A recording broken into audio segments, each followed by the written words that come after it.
Right, even though it's raining, I'm going to make the new box for there today. But I can do that in the shop.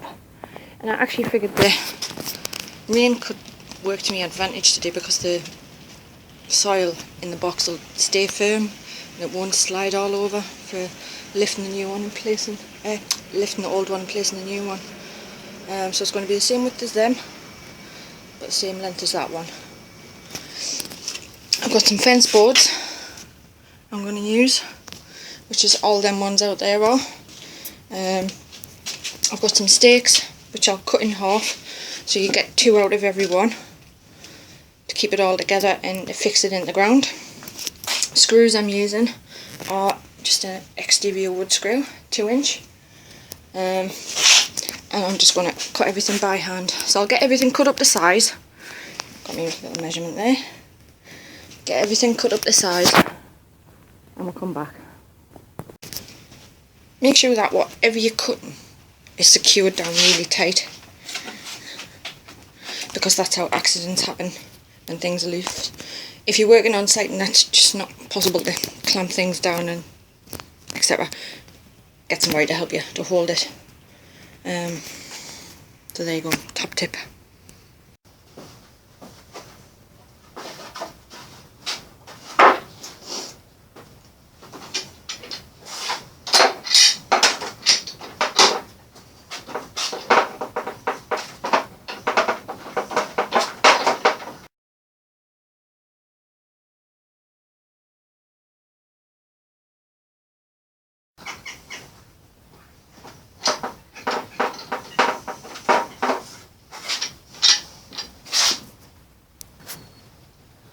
So I'm not going to get 2 out of these, so I'll just mark them off and cut them square at the tops.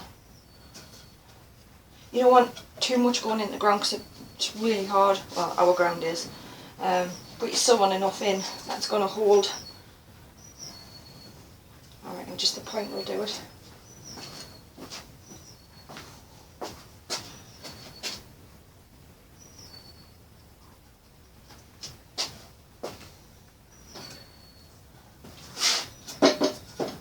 So I'll mark that one up and I'll mark the rest off that one.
You can see I've marked the 2 lines because I'm following, can you see that? I'm following this line as well to make sure I'm going square. Not that it makes any difference, but I've just got a bit OCD. This is rough work.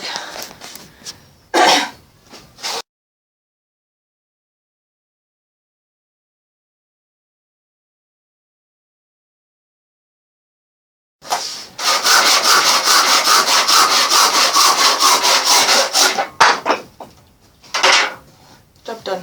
Next. Right, there we go. So I've got that lined up on the table. So top board, bottom board, and the top board's lined up flush with the top of the stake. And I'm just going to put a countersink in. Did this drill, but never mind.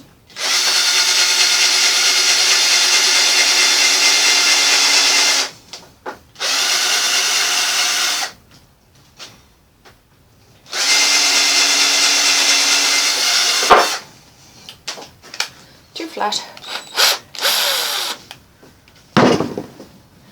What's this one like? Nope.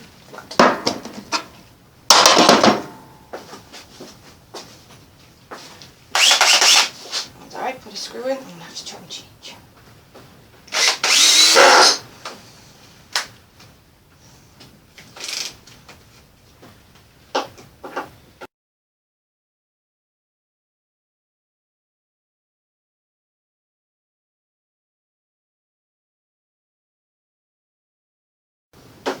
And just do the same on the other side.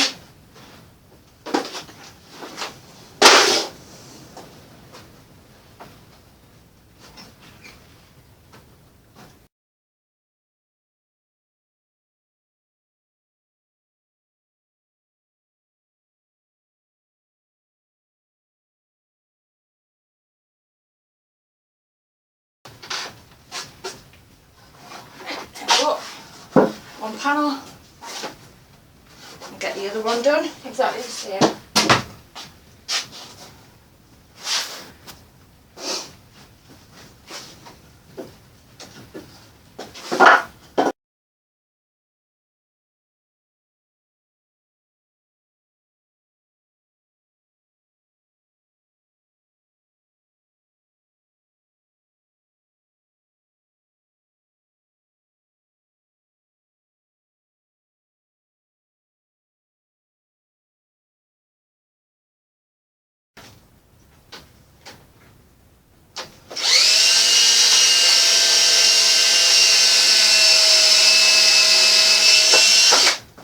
There's that battery dead too. I'll come back when we've got some batteries. I'm being very impatient. I'm using all the tricks out of the battery. The Makita should be done first. That only takes about half an hour.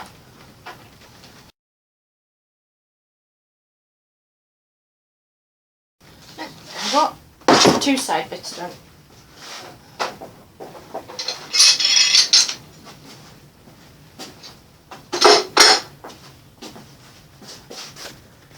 Right, so what I'm doing now while I'm waiting for the batteries is I'm getting set up for putting the sides on. Now see, this is a bit more tricky because of the length of them. But what I've done is I've stood the side panel up and rested it against the bench.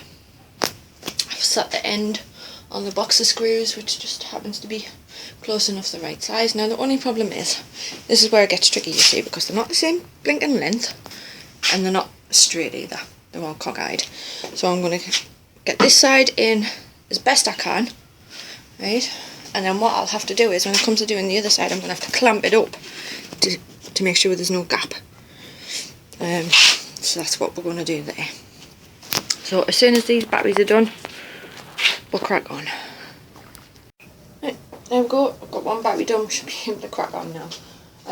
So I've clamped those in place. Remember not to screw where your other screws are. Go just to the side of them, otherwise you'll damage your drill bits and you basically won't get the other screw in. So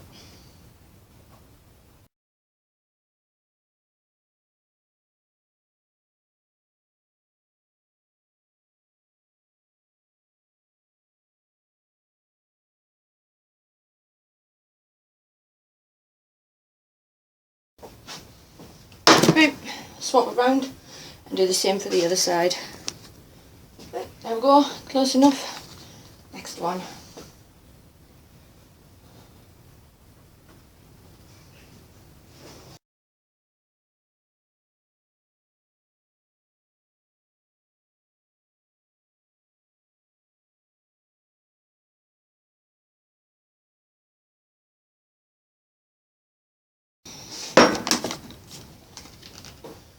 I like using a countersink when I'm putting the screws in, because you don't want to drive the screw heads in too far, especially in this softwood, because you can never get them back out.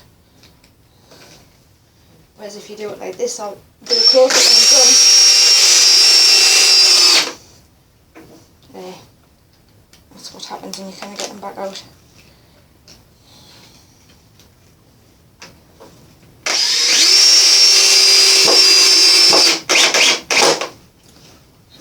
There, if you do that and sink the screw head right in, after a while the screw head becomes full of rubbish and you just can't get the screw out.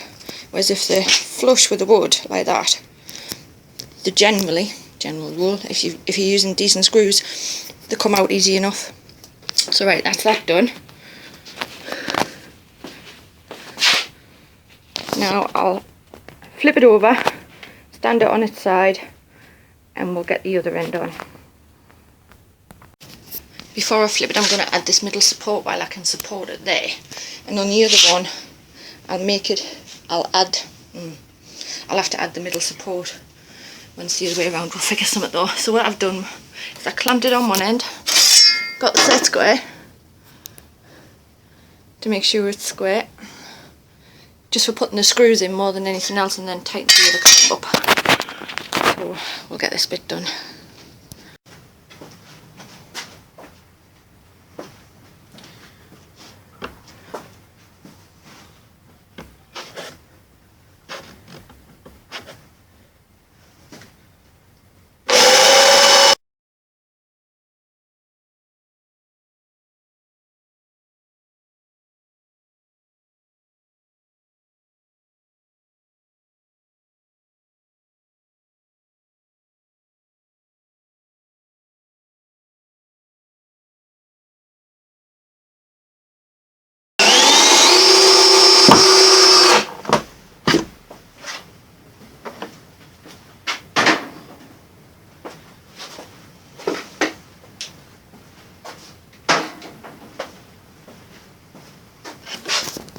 There we go, that one done.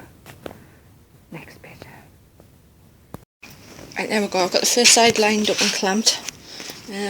So I'll get this side screwed in. I don't know how well you're going to see it like, but I'll try and get the camera in the best angle. But, right. Of course there's no support there now, it's just a case of being gentle. So, there we go.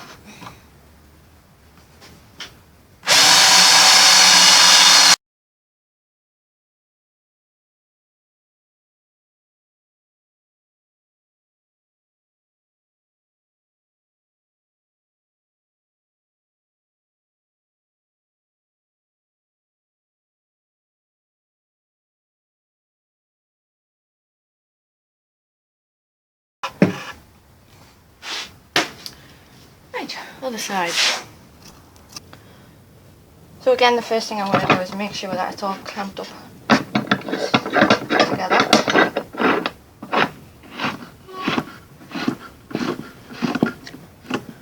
Like that.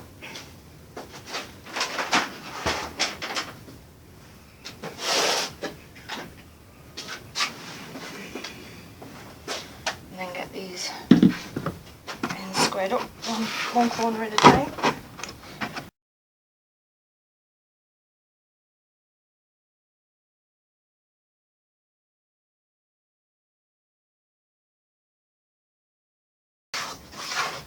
Close as it's going to get.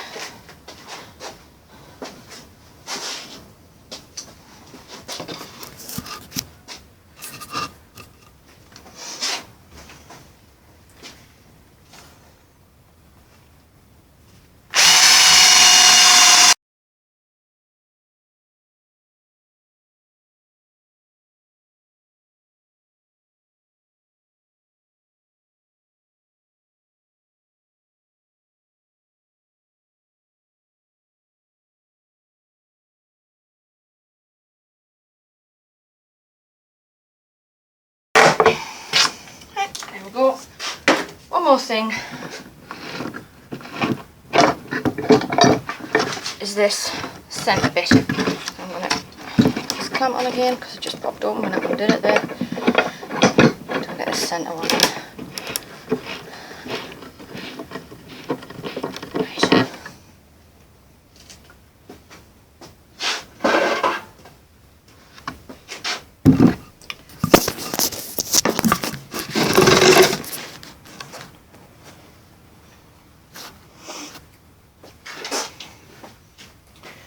I'll do the same again.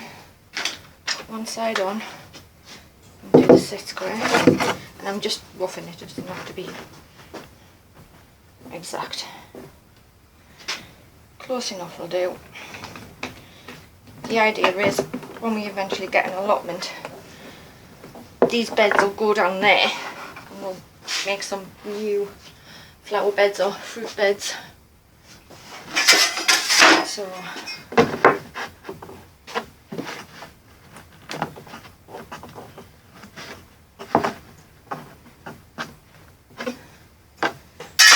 going for a beauty contest with these.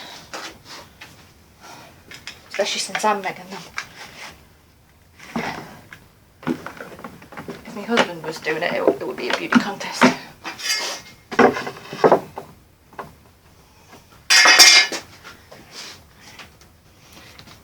Because there's no support underneath, I'm going to hold it and just be gentle when I'm drilling, not push too hard.